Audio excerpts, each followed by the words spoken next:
Hello friends, this is Rahul. Welcome to my YouTube channel Vats YouTube channel में आपका हार्दिक स्वागत है। तो अभी हम पढ़ रहे हैं मध्यकालीन भारत का इतिहास। उसी के अंतर्गत आज हम पढ़ेंगे अरिवीडु वंश यानी कि अरिमेडु वंश के बारे में। तो इसके पहले हम संगम वंश, सालू वंश और तुलु वंश ख़त्म कर चुके हैं। तो आज हम नया टॉपिक स्टार्ट कर रहे हैं, अरिमेडु वंश।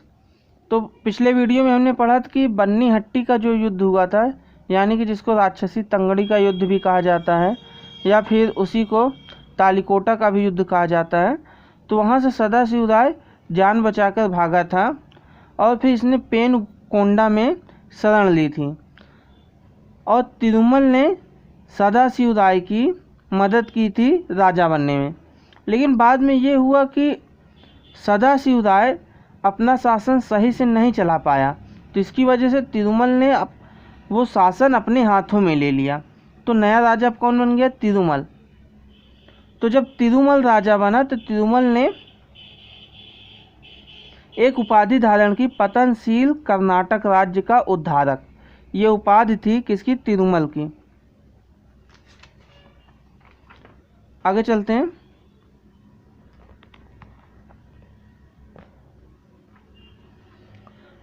तिरुमल ने भाषाई राज्य पर अपने राज्य को 3 भागों में किया और 3 भागों में 3 पुत्रों को बांट दिया। उसके 3 पुत्र थे, 3 बेटे थे, श्रीरंग, राम और वेंकटपति।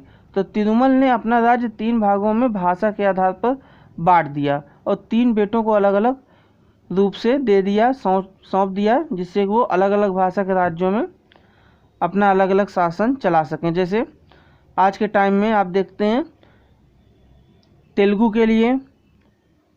भाषा के लिए, ठीक है, तेलुगु भाषा के लिए आंध्र प्रदेश राज्य है, मलयालम के लिए केरला है, कन्नड़ के लिए कर्नाटक है, तमिल के लिए तमिलनाडु है। तो उसी आधार पे तिरुमल ने भी भाषाई आधार पर राज्यों अपने राज्य का विभाजन किया था। और 3 बेटे कौन कौन थे? श्रीरंग, राम और वेंकटपति। इन तीनों के बीच अपने राज्य का बंटवारा किया था। तिरुमल देव राय, ये था तिरुमल का पूरा नाम। तिरुमल का पूरा नाम अगर पूछा जाए तो ये था तिरुमल देव राय, ठीक है। और इसका टाइम पीरियड भी जान लेते हैं। इसने शासन किया था 1565 से लेकर 1572 तक, ठीक है। 1565 से आपको याद आएगा तालिकोटा का युद्ध, क्योंकि तालिकोटा का युद्ध 1565 में हुआ था। और उसी के बाद अरिमेडु वंश यानी कि अरिवीडु वंश भी जिसको कहा जाता है, उसकी स्थापना हुई थी। और तिरुमल के एक अचीवमेंट है, उसने 1567 में बीजापुर के सुल्तान को हराया था तिरुमल ने, ठीक है। अगला शासक आता है श्रीरंगादेव राय फर्स्ट, यानी कि इसी को प्रचलित नाम में कहा जाता है श्रीरंग फर्स्ट, श्रीरंग प्रथम। और इसका जो टाइम पीरियड है वो है 1572 से लेकर 1586 तक। श्रीरंग फर्स्ट ने विजयनगर साम्राज्य के पुनर्स्थापना का प्रयास किया। मतलब कि आपको पता ही होगा तालिकोटा के युद्ध के बाद विजयनगर का पतन प्रारंभ हो गया था, लेकिन श्रीरंग फर्स्ट ने विजयनगर साम्राज्य की पुनर्स्थापना का प्रयास किया। मतलब कि इसने कोशिश किया कि जैसा पहले हुआ करता था तालिकोटा के युद्ध के पहले, उसी तरह कुछ हम विजयनगर साम्राज्य को फिर से स्थापित कर दें। लेकिन ऐसा हुआ नहीं, क्योंकि उस समय जो बीजापुर और गोलकुंडा के राज्य थे, आपको पता होगा बहमनी राज्य बाद में 5 छोटे छोटे राज्यों में टूट गया था। तो उसमें से 2 राज्य थे बीजापुर और गोलकुंडा। तो इनका आक्रमण हुआ था विजयनगर साम्राज्य में श्रीरंग फर्स्ट के टाइम पे। तो उसकी वजह से जो विजयनगर साम्राज्य पहले बचा खुचा था वो भी संकुचित हो गया। मतलब उसका फैलाव जो बढ़ाना चाहता था श्रीरंग फर्स्ट, वो बढ़ने के बजाय उसका फैलाव और कम हो गया, उसका क्षेत्र और सीमित हो गया, ठीक है। अगला चलते हैं। अगले शासक हैं वेंकटपति देव राय।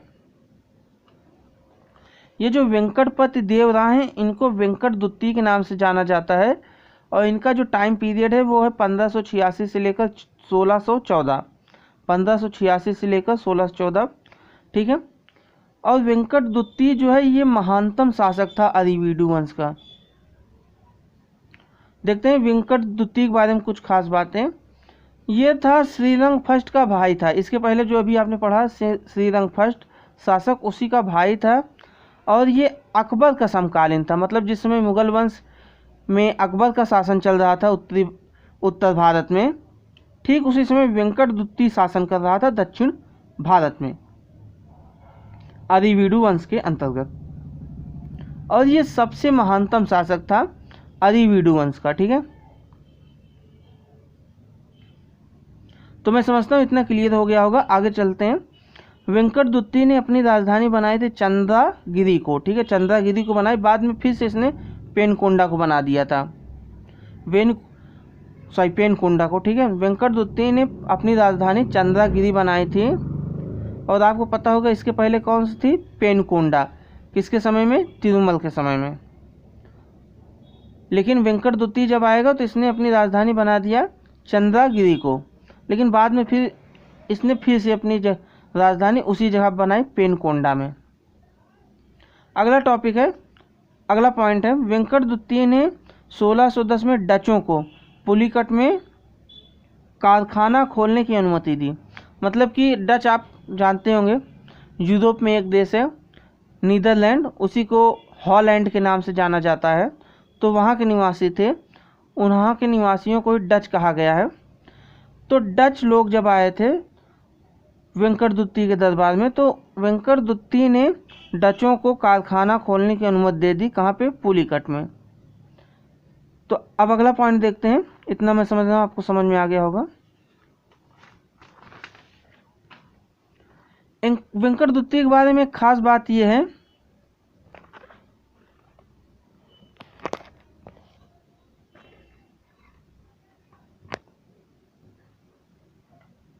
वेंकट द्वितीय के बारे में एक खास बात यह है कि स्पेन का राजा थे फिलिप द्वितीय, फिलिप सेकेंड, उनसे पत्र व्यवहार किया करता था ये वेंकट द्वितीय।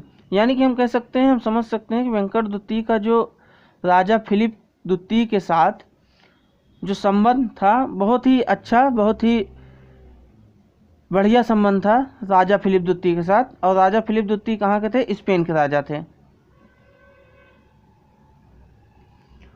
अगला पॉइंट देखते हैं। वेंकट द्वितीय के काल में ही राजा अड्यार ने मैसूर राज्य की स्थापना किया था 1612 ईस्वी में, ठीक है। वेंकट द्वितीय जिस समय राजा था विजयनगर साम्राज्य में अरिवीडु वंश के अंतर्गत, उसी समय राजा अड्यार ने मैसूर राज्य की स्थापना की थी। किस सन में, 1612 में। अब अगला पॉइंट देखते हैं। इसी के काल में, यानी कि वेंकट द्वितीय के काल में ही विजयनगर दरबार में यूरोपीय पादरियों का प्रवेश हुआ था, ठीक है। यूरोपीय पादरी कब आए थे वेंकट द्वितीय के काल में, ये टाइम है 1598, ठीक है। किसके काल में आए थे, वेंकट द्वितीय के काल में। किस वंश का शासन था, अरिवीडु वंश का। कौन आए थे, यूरोपीय पादरी आए थे। किस सन में आए थे, 1598 में, ठीक है। आगे चलते हैं। ये वेंकट द्वितीय जो था, इसने वेल्लोर में पुर्तगालियों को गिरजाघर बनाने की अनुमति दी थी। गिरजाघर यानी कि आप लोगों को पता होगा चर्च, ठीक है। पुर्तगाली लोग जब इसके दरबार में चर्च बनाने की अनुमति लेकर आए थे, मतलब कि अनुमति मांगने आए थे, तो इसने निराश नहीं किया पुर्तगालियों को। और वेंकट द्वितीय यानी कि वेंकट सेकंड ने पुर्तगालियों को वेल्लोर में गिरजाघर यानी कि चर्च बनाने की अनुमति दे दी थी, ठीक है। तो इसके आगे चलते हैं।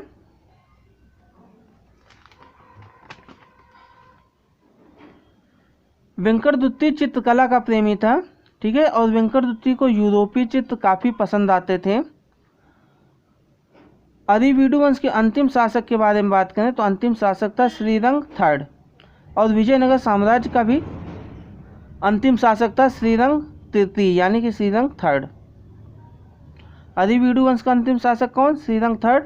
और विजयनगर साम्राज्य का भी अंतिम शासक कौन है, श्रीरंग थर्ड। तो इस प्रकार अधिवीडु वंश खत्म होता है और इसके साथ ही विजयनगर साम्राज्य भी खत्म हो जाता है।